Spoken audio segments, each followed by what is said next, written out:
kind of look at the weight, rather than looking at it as a hardship, look at it as something beneficial to you, and that will change your whole perspective, and inshallah your whole attitude will change as well. And it could be that the weight is just for you to appreciate the right one that comes along when he finally does come along, subhanAllah. Absolutely, yeah, there's that too. And there's an ayah in the Quran, Allah tells us in Surah Ash-Shahr, verse 5 to 6, فَإِنَّ مَا الْعُسْرِ يُسْرًا إِنَّ مَا الْعُسْرِ يُسْرًا. And we often translate this verse as, verily along with every hardship comes ease. And we often say, okay, after hardship comes ease, but Allah doesn't say that. He says along with every hardship there's ease. So within the hardship there's some form of ease, and it got me thinking, you know, what could be the ease within the hardship in this case? Could it be that during that waiting time you're able to build a better connection with Allah subhanahu wa ta'ala? That could be an ease that's present there. Could it be that you're able to build a better connection with your family, with your parents, with your siblings, so that when the time comes that you kind of are getting married, then alhamdulillah you've got a very, very strong basis and foundation and relationship with the people around you.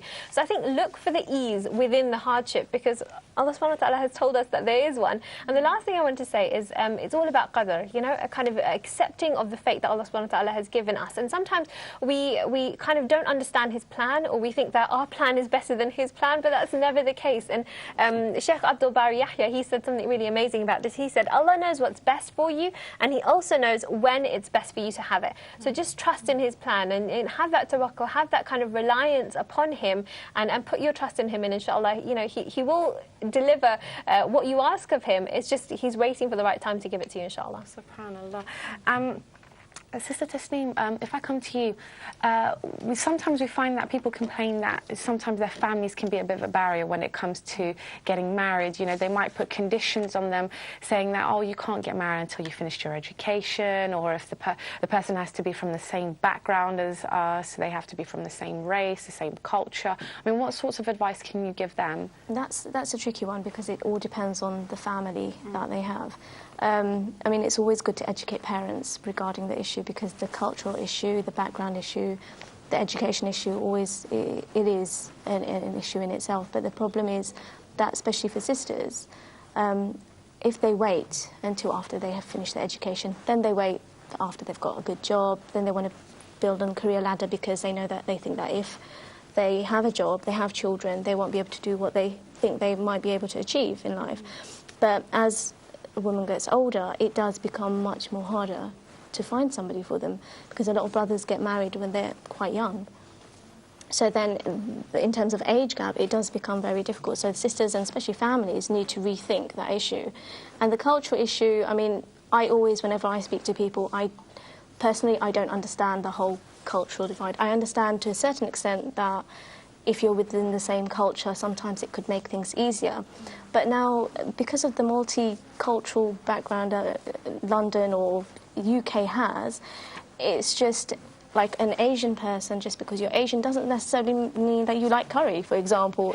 It might be that they, I don't know, they like pizza every day. So in terms of like someone say, well, we say the same, we speak the same language, that may not necessarily be the case. Somebody born in this country may not speak their native language that their parents speak, but it's more to do with the family. And I think a lot of the time the families are the ones that create that obstacle for the child.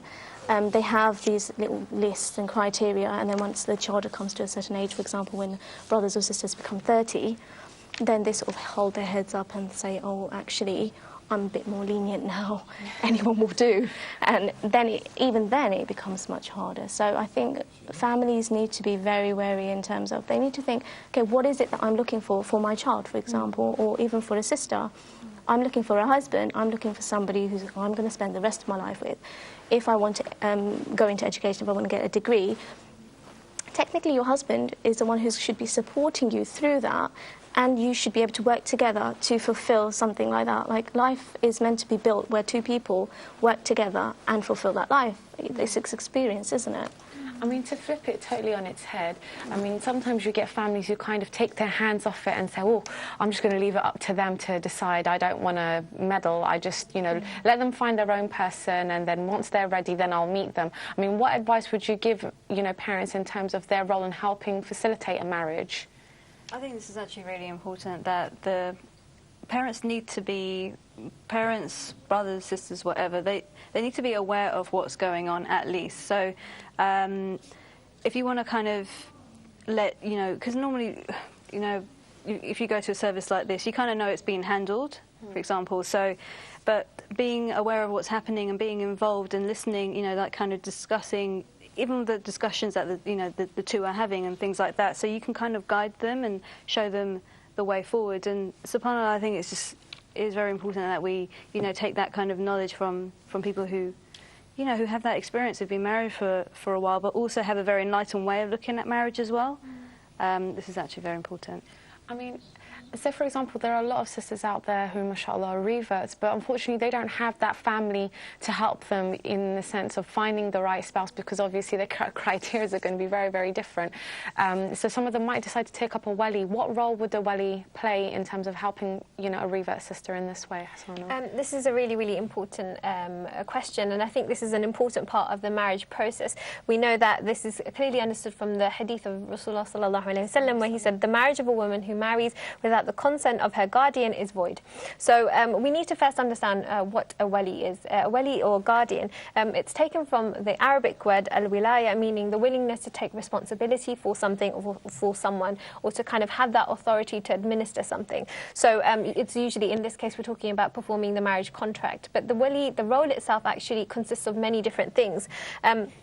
Usually in the case of a sister who's kind of born into Islam, it's usually her father, or if her father's not there, then her brother or an uncle or someone along those lines. However, in the case of a sister who is a revert, or someone who doesn't have those family members, then generally we tend to turn to the imam of the local mosque or the community, or a kind of a respected person within the community, and they generally take up on this responsibility of being the wali for a sister.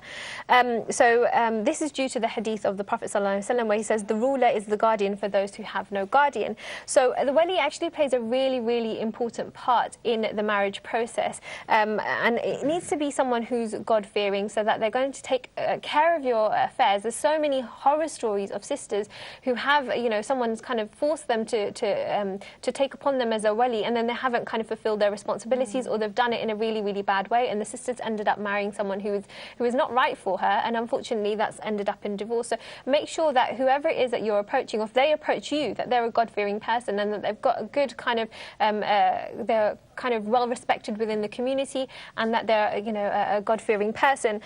So I think it's very important to be aware of these things. A wali should, there's a couple of different things I wanted to point out. They should suggest prospective spouses. So if, for example, it's a revert sister and she's new to the community, she doesn't know many people, the wali is also responsible for bringing people and recommending people to her.